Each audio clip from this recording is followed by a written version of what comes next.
Olá, Cubatão é uma jovem de 77 anos. Só que a nossa história é muito mais longa e muito mais rica. E é aqui, à sombra do Cruzeiro Quentista, onde os caminhos do mar se encontram, que a nossa aventura começa. Entre 12 e 7 mil anos atrás, a costa leste do Oceano Atlântico era ocupada pontualmente por povos de caçadores-coletores seminômades.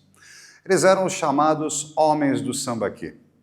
Essa população vivia em função do ecossistema dos manguezais, pontos onde a água doce dos rios e a água salgada do mar se encontravam, criando uma rica biodiversidade. Nessas regiões, esses caçadores-coletores encontravam peixes, siris, ostras, berbigões, caranguejos, que eram a base da sua alimentação. Os sambaquis, uma palavra do tupi que significa monte de conchas, não era especificamente a moradia dessas populações. Era, na realidade, o lixão, o depósito dos resíduos do seu cotidiano, da sua vivência. Em algum momento, esses montes de conchas se transformaram em monumentos funerários. Corpos depositados no meio desses detritos em toneladas de conchas. Os sambaquianos nos deixaram uma rica evidência da sua existência. Essa evidência acabou se transformando nos monumentos que hoje nós conhecemos como sambaquis. No século XIX, o próprio imperador Pedro II esteve na região e pisou nesses sambaquis. O interesse histórico do imperador filósofo, o interesse científico desse grande homem, se mostrou nos estudos que ele pediu que fossem conduzidos sobre os sambaquis. No século XX, o lendário Paul Rivet, diretor do Museu do Homem de Paris e um dos pais da antropologia americana, esteve em Cubatão, conheceu os sambaquis e disse: a chave para a ocupação da América passa pelos sambaquis de Cubatão. Os novos donos da terra, os indígenas, cruzavam a Serra do Mar. Na realidade, muitos pesquisadores defendem que eles não permaneciam a maior parte do tempo no litoral. Eles vinham pescar, vinham coletar sal. Desde a expedição de 1500 de Pedro Álvares Cabral, os indígenas brasileiros acabaram entrando em contato com um grande número de europeus, não apenas portugueses, franceses, ingleses e principalmente os traficantes de pau-brasil. Os indígenas brasileiros, na alvorada do século XVI, tomaram contato com um importante comércio extremamente lucrativo da madeira utilizada, de cor de fogo, utilizada na Europa para produzir tintas, tingimento de tecidos. Os franceses frequentavam o litoral do Brasil, fazendo amizade com os índios, comprando o pau-brasil que era trocado por ferramentas, objetos de metal, bebidas alcoólicas, contas de vidro, tesouras, espelhos, objetos que, para os franceses, não eram tão custosos, mas extremamente valorosos para os índios. Porém, a madeira, que para os índios não tinha grande significado, acabava sendo usada na Europa com uma destinação econômica extremamente lucrativa. Porém, a partir de 1531, as caravelas portuguesas começam a singrar a Baía de São Vicente. A expedição colonizadora de Martim Afonso de Souza lança as bases do modelo de exploração colonial do Brasil. Aqui na região, Martim Afonso de Souza vai encontrar pelo menos 2 degredados. Antigos portugueses que aqui estavam há muito tempo, viviam muito bem com os índios e principalmente eram aliados dos contrabandistas franceses de pau-brasil. Um deles, Cosme Fernandes, o célebre bacharel de Cananéia, tinha um entreposto tão importante com os franceses e os índios que foi necessário a Martim Afonso de Souza expulsá-lo em direção ao litoral sul. O outro foi encontrado durante as expedições da colonização na região do que hoje é Bertioga. Ele era João Ramalho.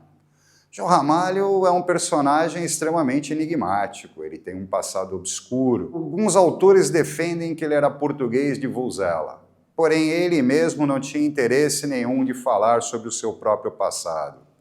Chegando aqui, e ele mesmo se dizia há muitos anos na região, provavelmente ele teria sido contemporâneo da expedição de Pedro Álvares Cabral. Casado com uma das filhas do poderoso cacique Tibiriçá, João Ramalho tinha uma grande prole e se tornou o patriarca dos mamelucos brasileiros. A sua interferência, a sua ajuda à expedição de Martim Afonso de Souza e depois a ajuda que ele oferece aos padres da Companhia de Jesus na catequese, na fundação das vilas de Santo André da Borda do Campo e São Paulo de Piratininga é inesquecível. João Ramalho, personagem tão enigmático, acabou sendo um dos elementos cruciais da colonização do litoral da capitania de São Vicente. Martim Afonso de Souza, no seu esforço de colonização, começou a distribuir sesmarias pela região. Essas sesmarias, acrescentadas a várias outras, acabaram sob o controle dos padres da Companhia de Jesus, a tropa de choque da Igreja Católica, surgida a partir da grande Contra-Reforma. Os padres da Companhia de Jesus cedo entenderam que quem controlava o rio Cubatão controlaria também a passagem do que chegava pela Vila de São Vicente e do que subia a serra em direção à Vila de São Paulo de Piratininga. Os jesuítas, eles então criaram um sistema, uma fazenda, uma alfândega. Além de controlar a arrecadação de impostos e o pagamento de taxas, eles alugavam barcos que ligavam a raiz da serra até a Vila de Santos e a Vila de São Vicente. Logicamente, não havia unanimidade. Os comerciantes da Vila de Santos reclamavam muito da cobrança dos impostos por parte da fazenda dos jesuítas. Eles tinham a prerrogativa da arrecadação de impostos, porém, tudo acabou quando o Marquês de Pombal, na sua grande reforma no século XVIII, simplesmente expulsou os padres da Companhia de Jesus das possessões portuguesas. Mas a arrecadação não parou. Na realidade, a fazenda dos jesuítas se torna a Fazenda Geral de Cubatão. Agora, não são os padres, é o próprio tesouro português que cobra os impostos de passagem do alto da serra em direção ao litoral. Para garantir essa ligação umbilical entre o Planalto e o litoral, o antigo caminho dos Goitacazes, feito pelos índios atravessando a Serra do Mar, era extremamente inseguro. Por isso, ainda nos tempos do governo geral, o caminho dos Goitacazes é bloqueado e é utilizado um novo caminho, o chamado Caminho do Padre José. Na realidade, se tornou a principal artéria, a principal garganta por onde a colônia se alimentava. Só que mesmo o caminho do Padre José, mesmo os caminhos que atravessavam a Serra do Mar, eram extremamente íngremes, eram perigosos, feitos de abismos, de quedas. O primeiro é entender a dinâmica da necessidade do estabelecimento de uma linha estável e segura entre São Paulo de Piratininga e São Vicente, é o governador Bernardo José Maria de Lorena, que depois seria agraciado com o título de Conde de Sarzedas. Lorena se aproveitou da presença do Real Corpo de Engenheiros, que estava no Brasil para definir os marcos do Tratado de Limites em Portugal e Espanha. Se aproveitando dessa tropa extremamente preparada, que havia trabalhado na reconstrução de Lisboa após o grande terremoto, Lorena fez o impensável, a construção de uma estrada calçada de pedra que ligasse o alto da serra à planície. Lorena se utilizou do Real Corpo de Engenheiros para construir, abrindo o caminho na Serra do Mar, uma estrada de 8 quilômetros de extensão, 3 metros de largura. A estrada calçada de pedra se tornou a maior obra de engenharia rodoviária até aquele momento em todo o continente americano. Uma estrada que cortava a Serra do Mar, garantindo a passagem de cargas entre o Alto e o Porto de Santos. Tudo que vinha, que entrava, que passava, passava por Cubatão. Cubatão começa a abrigar também os ranchos dos tropeiros. No começo da serra, as tropas de cargas que estacionavam nessa região se alimentavam, supriam, descansavam entre Santos e o Planalto. A calçada do Lorena se tornou, no século XIX, uma via essencial na história do Brasil. Lorena pode não ter imaginado. Porém, em 1822, o príncipe Dom Pedro, então príncipe regente do Brasil, vindo da Vila de São Paulo, foi até a Vila de Santos. Oficialmente, ele deveria vistoriar as defesas litorâneas para uma improvável invasão portuguesa. Ele pernoita na casa da família do seu mais poderoso ministro, José Bonifácio de Andrade Silva. Na manhã do dia 7 de setembro, ele retorna para São Paulo. Na altura do Rancho dos Tropeiros, no Cubatão, ele para, reabastece, se prepara para a subida pela Calçada do Lorena. No alto da subida, quando termina a Calçada do Lorena, chegando no Riacho do Ipiranga, Dom Pedro é encontrado pelo mensageiro real. Ele traz 2 cartas de José Bonifácio, poderoso ministro do reino, e da princesa Leopoldina, e ordens vindas das cortes portuguesas. O príncipe deve voltar imediatamente para o seu lugar, Lisboa. Tanto a princesa quanto o ministro José Bonifácio são muito claros. José Bonifácio diz: acabou-se o tempo de enganar os homens. Medidas de água morna nada mais resolvem. Faça a independência. E ali, no Riacho do Ipiranga, após vencer a Calçada do Lorena, que Dom Pedro deu o grito que mudou o mapa do mundo. No início do século XIX, a região estava literalmente desabitada. Poucos habitantes moravam na Barra do Cubatão. O governador Frank Horta manda um edital para que as famílias de Iguape, no litoral sul, venham residir e venham povoar Cubatão. Só que o povoamento demorou. O povoamento só ocorre efetivamente em 1819, já no final do período joanino, quando chegam famílias vindas das ilhas dos Açores. Esses imigrantes, os chamados 5 Manuéis, receberam terras na região de Cubatão, da antiga Fazenda Geral dos Jesuítas, e acabaram entrando para a história por um fato curioso. Só 4 deles se chamavam Manuel, o 5º se chamava Antônio.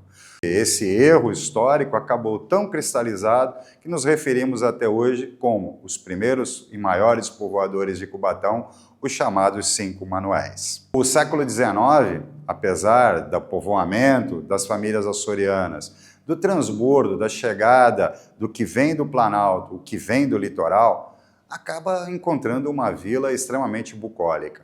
A vila não cresceu. Extremamente importante do ponto de vista estratégico para a ocupação do Brasil, a vila continuava mantendo características extremamente tranquilas e simples. Tanto que o século XIX só encontra alguns destaques. Primeiro, o surgimento do aterrado, que deu origem à atual Avenida 9 de Abril. O aterrado ligava a Barra do Cubatão à Vila de Santos. E depois, o surgimento da Estrada do Vergueiro, o caminho do mar. A Estrada Velha, que acabou ligando, paralela à Calçada do Lorena, o Alto do Planalto, a raiz da serra. No século XIX ocorre um outro fato extremamente importante. Durante o período regencial, em 1833, na grande reorganização do Império, a Vila de Cubatão, extremamente importante como eixo estratégico, é elevada à categoria de cidade. Só que as coisas não mudaram.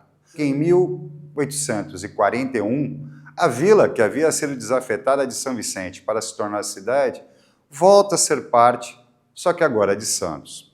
O bairro distante, o arrabalde longínquo da Vila de Santos, acabou abrigando outros equipamentos. Um deles, o cemitério. Os cemitérios de santos, que abrigavam enterramentos católicos, protestantes ou dos escravos, não podiam abrigar enterramentos de outras religiões, as chamadas polacas, que viviam na região, trazidas provavelmente por redes de prostituição ou redes de exploração da Europa Oriental, tinham que ser enterradas no afastado cemitério de Cubatão. Isso deu origem ao cemitério israelita de Cubatão, que hoje convive com o cemitério municipal de Cubatão, no bairro do Cafezal. Inicialmente, o cemitério ficava na raiz da serra, onde hoje está a refinaria Presidente Bernardes.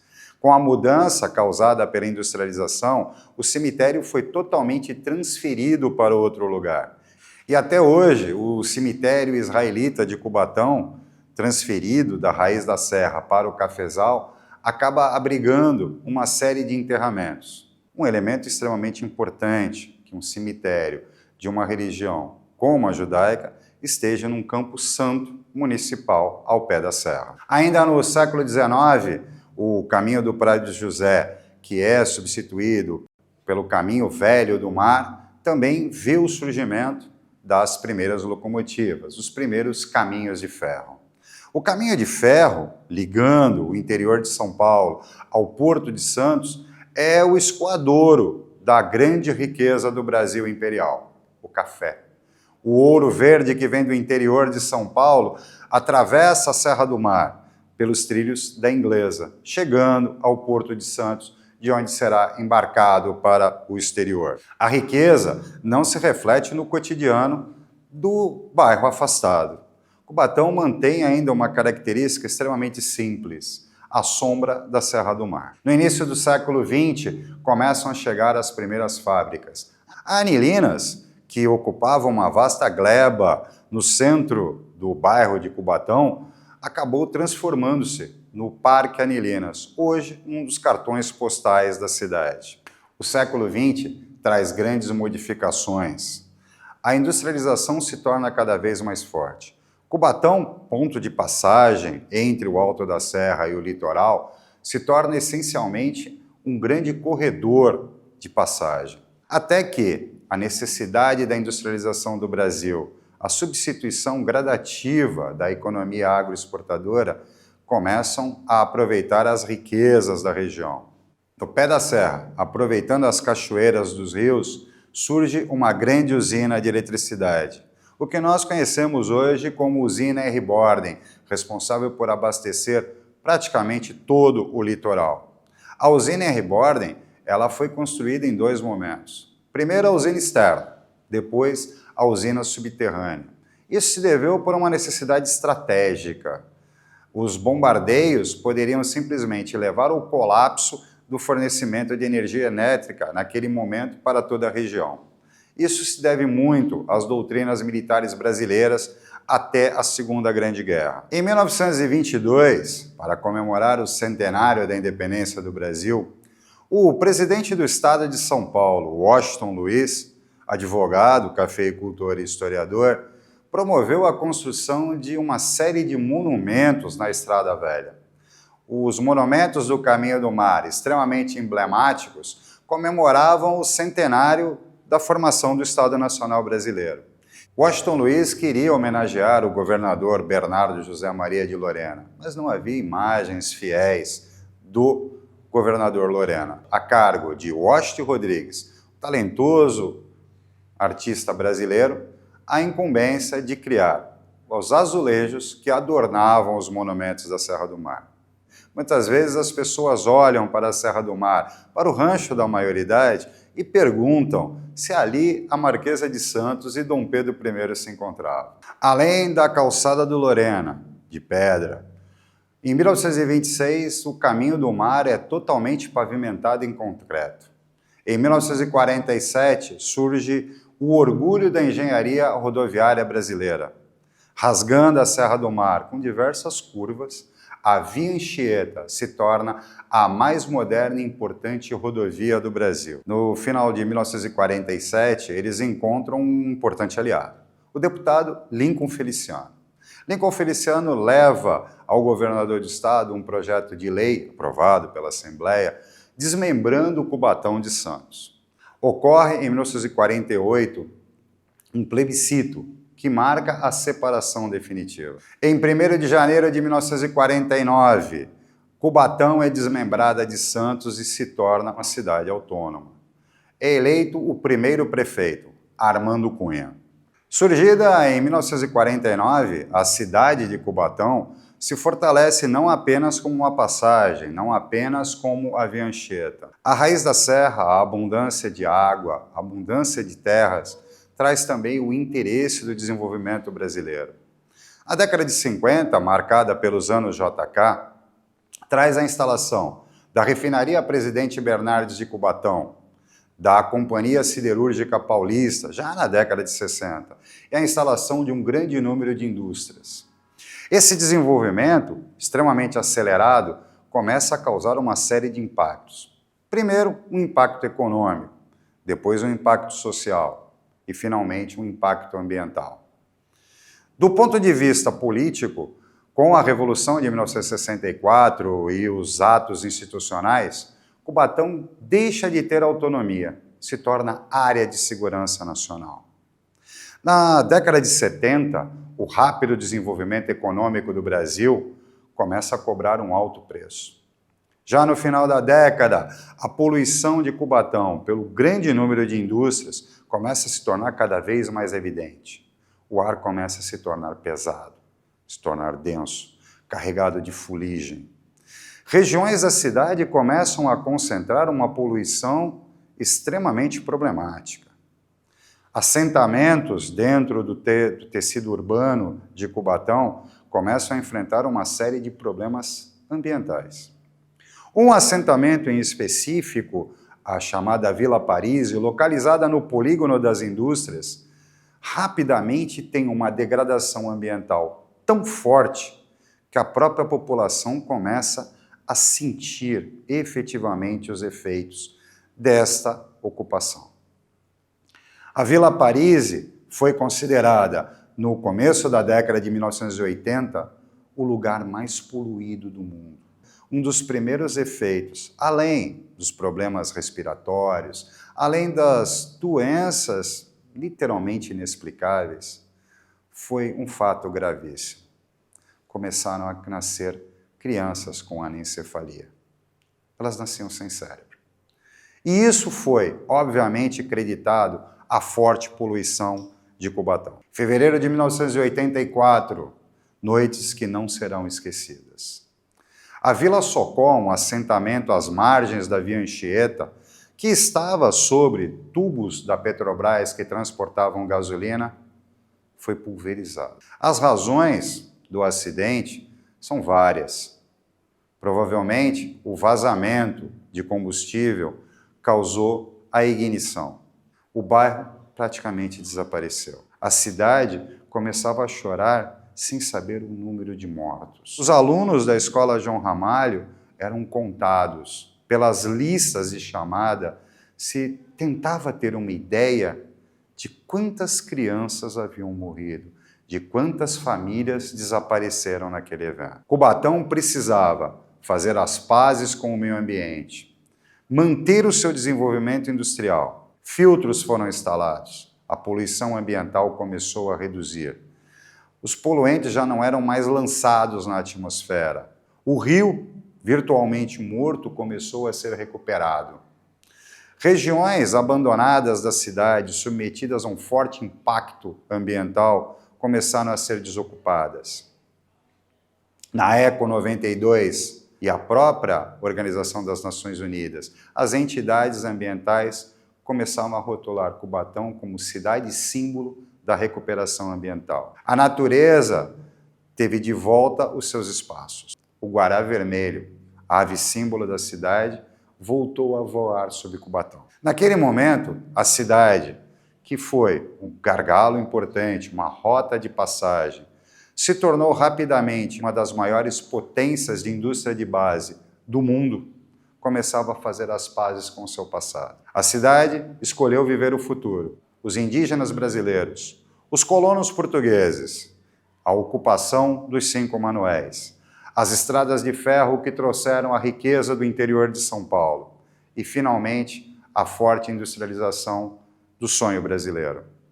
Agora, a cidade fazia as pazes com a natureza, venceu a Serra do Mar e olha para o futuro. Minha terra não passa de uma estrada, um bambual que rumoreja ao vento. Sol de fogo em areia prateada, deslumbramento e mais deslumbramento. O chafariz em forma de carranca, confidente das moças do arrabalde, despeja a sua gargalhada branca no bojo de latão de um velho balde. Afonso Schmidt.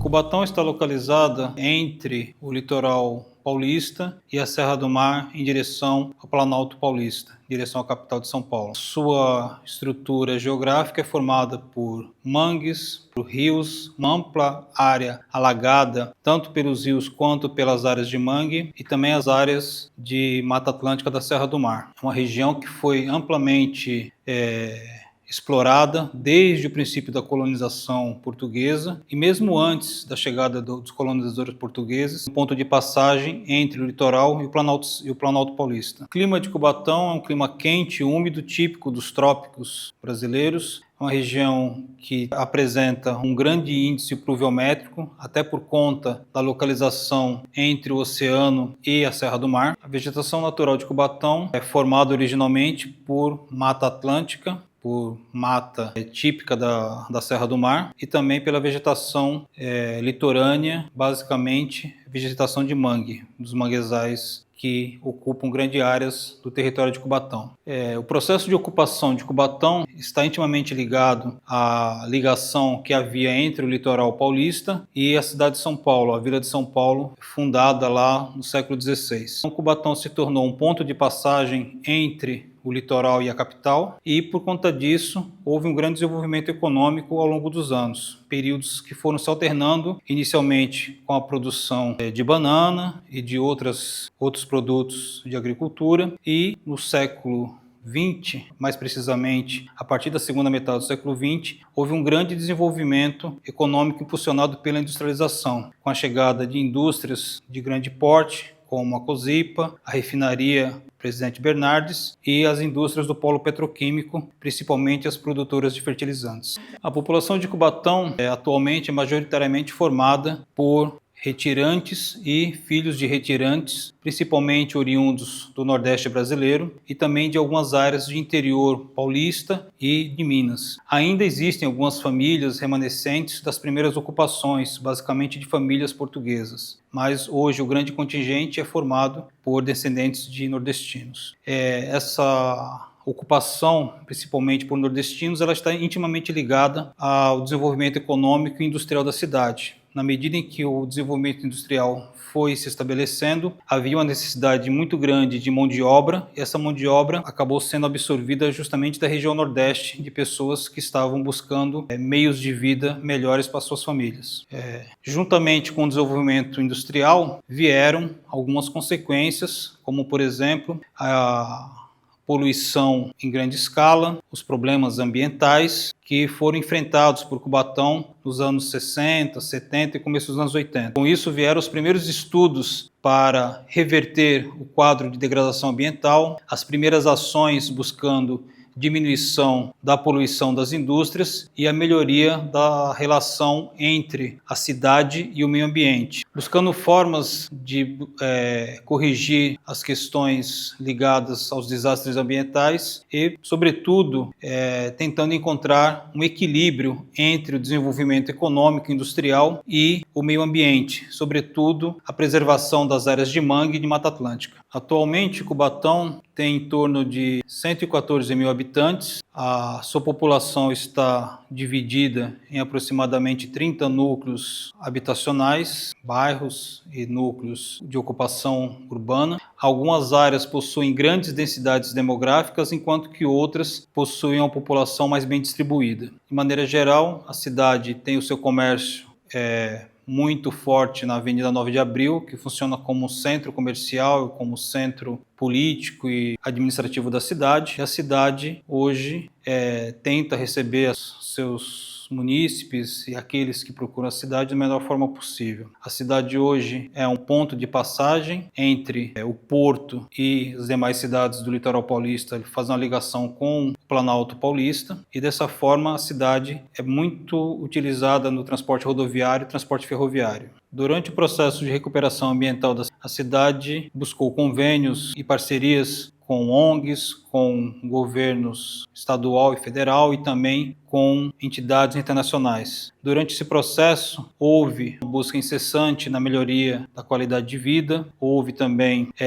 recuperação de áreas de vegetação, tanto da Mata Atlântica quanto dos manguezais. Tivemos como símbolo dessa recuperação o retorno da ave símbolo da cidade, que é o guará vermelho, e hoje nós temos vastas áreas de manguezal com a presença bem marcada e constante dessas aves que ocupam diversos locais de manguezal por toda a cidade. Nos anos 80 nós tivemos um grande acidente na cidade, que acabou causando a morte de vários munícipes, de moradores do bairro na época conhecido como Vila Socó. Vila Socó, região que foi de ocupação irregular, região de mangue, que começou a ser aterrado e que onde havia passagem de dutos da refinaria e da Petrobras. Houve um vazamento de combustíveis e esse vazamento acabou causando um grande incêndio que acabou ceifando a vida de vários moradores. Após esse episódio trágico, o bairro foi urbanizado